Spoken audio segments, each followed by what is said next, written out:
জহাৰ আমি অধিবেশন group morning ওলাইছোঁ আৰু আমি যোৱাকালি মৰাণ আঞ্চলিকত দি দুদিনীয়া ভ্ৰমণ কাৰ্যসূচীত আহিছিলোঁ আৰু কালি আমি 9জনকৈ মাঝি বাবাক সাক্ষাৎ কৰিবলৈ সক্ষম হৈছিলোঁ আৰু আজি পুনৰ আমি প্ৰায় 12-15জন মান মাঝি বাবাক সাক্ষাৎ কৰিম আৰু এতিয়া আমি মৰ্নিং ৰাতিপুৱা এতিয়া 6টা বাজিছে আৰু গৈ আছোঁ আমি বেকা দলং ডুমৰ দলং নহয় জানো ডুমৰ দলং মাঝি বাবাক সাক্ষাৎ কৰিবলৈ গৈ আছোঁ। তেখেতে আমাক 6টা বজাৰ সময় দিছিলে কিন্তু শুই উঠাত আমাৰ ডেকাসকলৰ চবৰে পলম হ'ল আৰু ৰাইজে গম পায় আৰু ঠাণ্ডা দিনৰ কথা মৰ্নিং আৰু আমাৰ লগত আছে আমাৰ উদযাপন সমিতিৰ সম্পাদক ইফালে দেখাই দিয়া কেমেৰাটো আমাৰ দেৱেন ডাঙৰীয়া লগতে আমাৰ সঞ্জীৱ ডাঙৰীয়া আৰু মৰাণ আঞ্চলিকৰ আমাৰ সম্পাদক দীপক মাৰ্টি ডাঙৰীয়া আছে আৰু আমাৰ কেমেৰামেন আছে কিন্তু দেই কেমেৰামেন আমাৰ উদ্যমান ইউটিউবাৰ ভাইটি আমাৰ প্ৰকাশ হেমব্ৰম আৰু মোকতো চিনি পায়েই চাগে এইখিনিয়ে আৰু পিছলৈ আৰু আপডেট দি থাকিম।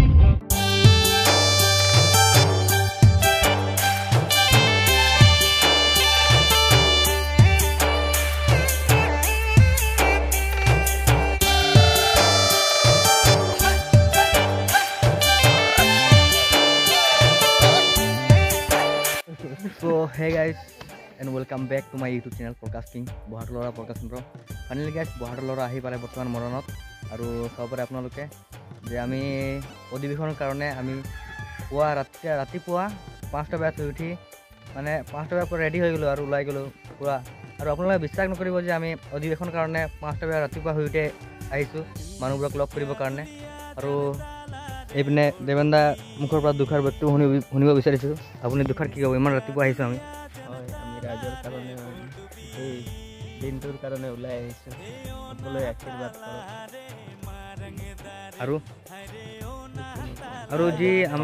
আমাৰ নিচিনা যি নতুন প্ৰজন্ম উঠি অহা ল'ৰাবোৰক আপুনি কি ক'ব নতুন প্ৰজন্মই যাতে আমাৰ নিচিনা আৰু আমি যেনেদৰে কাম কৰিছোঁ সেনেকৈ কাম কৰিবলৈ আগবাঢ়ি আহক সকলো ৰাইজকে আমি ক'বলৈ বিচাৰিছোঁ। যিহেতু এতিয়া আমাৰ প্ৰণৱদাই ক'ব যে এতিয়া আমাৰ নিচিনা যি নতুন প্ৰজন্ম যি উঠি নাহে মানে ওলাই নাহে সিহঁতৰ কাৰণে আপুনি দুখাৰ বক্তব্য কি দাঙি ধৰিব মানে জহাৰ প্ৰকাশ ভাইটিৰ ইউটিউব চেনেল ৰাতিপুৱা তেখেতে মোবাইলটো অন কৰিলে ধন্যবাদ দিছোঁ ভাইটিক আৰু মই এষাৰে কওঁ আমি সদায় সমাজ জৰুৰী হ'ব লাগে নতুন প্ৰজন্মই হওক বা যি প্ৰজন্ম নহওক নিজৰ জনগোষ্ঠীৰ কাৰণে নিজৰ জাতিটোৰ কাৰণে কিন্তু আমি সমাজ জৰুৰী হ'ব লাগে আৰু যদি আমি সমাজৰ প্ৰতি যদি আমি আমাৰ নিজৰ জাতীয় চেতনাটোৰ কাৰণে নিজৰ জনগোষ্ঠীৰ উত্থানৰ কাৰণে যদি আমি নকৰোঁ কৰিব কোনে এই কথাটো নিজে সকলোৱে ভবাৰ উচিত আছে আৰু আমি আমাৰ নৱপ্ৰজন্মসকলক কওঁ ময়ো এই প্ৰজন্মৰেই 21 চেঞ্চুৰীৰ ব্যক্তি আৰু নৱপ্ৰজন্মক মই এষাৰেই কওঁ যে আহক সকলোৱে আমাৰ লগত মিলি আহক আমি গোটেই